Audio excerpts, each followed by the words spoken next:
You are now listening to the sounds of Dr. B's Spot, a production of Bowden Enterprise Services, LLC. Join the podcast where love and life topics are discussed surrounding spiritual connection, relationships, finance, and becoming a better you through elevation. And now, here's your host, spiritual advisor and behavioral health clinician, Dr. B. Welcome back to another session of Dr. B's Spot, Love and Life, the podcast where we talk about all things love, life, and spirituality. I am your host, your spiritualist, your intuitive healer, Dr. B. We are back in business and back in action. Thank you for joining me once again and listening to my content. It's always appreciated. Now, let's jump to it. Today's topic is called Prosperous. When people hear the word prosperous, they automatically think of financial acquisition and a windfall of assets. However, being prosperous is about more than just money. It's about being aware of who you are and what you bring forth on this earth. It's about providing, protecting, and executing your personal self-directed obligations that'll catapult you to the next level. There are a variety of emotions and feelings within your prosperity level, and how you choose to deal with them determines your outcome of being truly prosperous. I'm going to tell you my version of emotions and feelings mixed with a twist of scientific study of Eckman's research. First, let's talk about happiness. If you don't have happiness from within, it doesn't manifest well on the outside. Energy can be felt and not seen, and vice versa.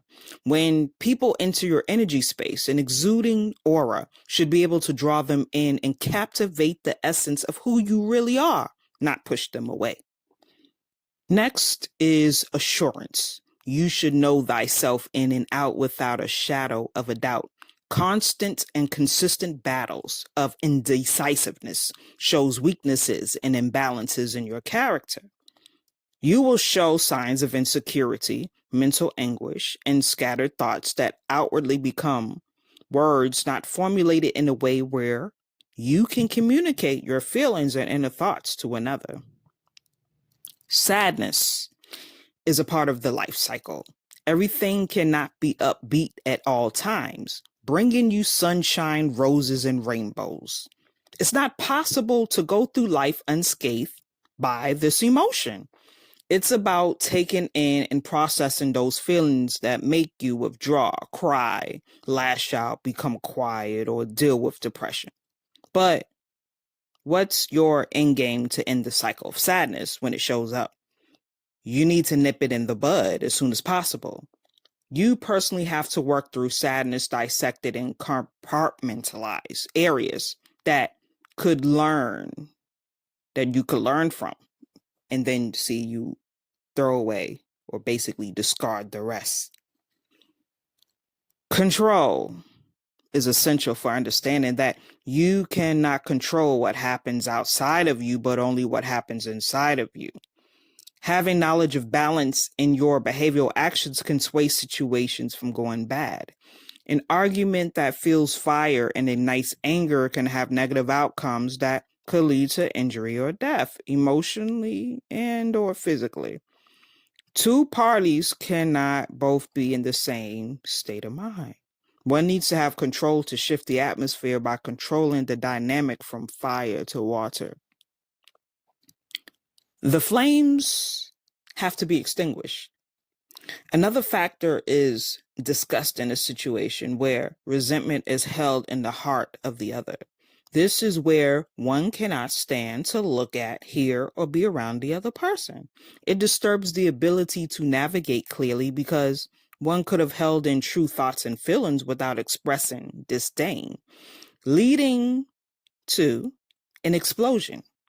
You must understand you do not control another's thoughts, beliefs, or actions, but you can control your own and how you choose to deal with ongoing situations. You either accept the change you cannot control, or you will be tormented by thoughts that put you in a detrimental situation. Mistakes whether intentional or unintentional, have to be forgiven to move forward. I didn't say they have to be forgotten. Some folks want you to erase all thoughts and emotions about what they have done, but it's too much for a human to do so.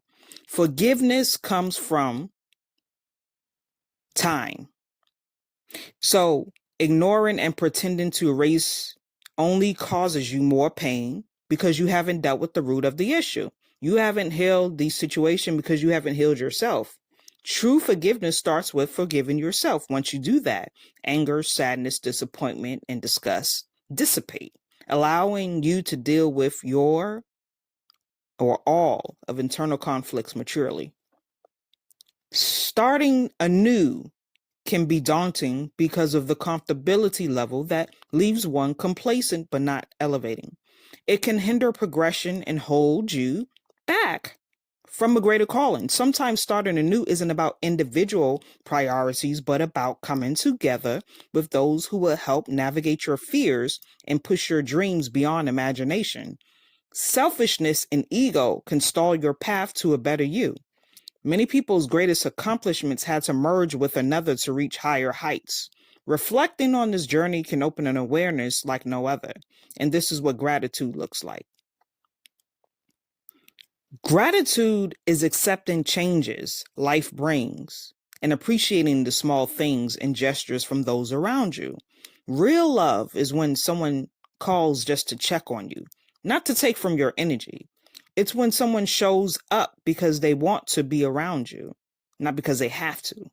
When someone goes out of their way to make your life lighter, that's something to be grateful for. No one has to do anything for you.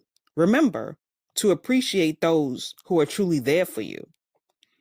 Spirituality is recognizing the blessings of life every day. Being able to move, talk, walk, and have your mental faculties intact is a gift. Life is precious, rich, and valued. You have value that you bring to everyone you encounter. Give thanks in the natural as well as in the spiritual. Prayer and meditation are keys to lifelong prosperity. Practice makes perfect, and with continued practice, you strive for perfection, consistently improving who you are. These are all the things mixed in a pot that make you prosperous and bring prosperity in your life. Don't forget that your stagnancy at times is from early beginnings and learned behavioral patterns. Go back to move forward by looking deep into the core areas I've spoken about and transition not only your mind, but your heart and spirit. Thank you for tuning in to Dr. B's Spot. I hope this message has reached you in the positivity. I'll catch you on the next episode. Be blessed with less stress. Much love, Dr. B, and I'm out. Join us next time at Dr. B's Spot, where we dive into the real deal of love and life by tapping into your body, mind, and spirit. Don't forget to like, rate, and comment on each podcast that we drop. For all upcoming shows, reach Dr. B and all she has to offer on BowdenEnterprise.com and social media outlets under the moniker Bowden Enterprise Services. Peace and blessings to you and yours. We are out.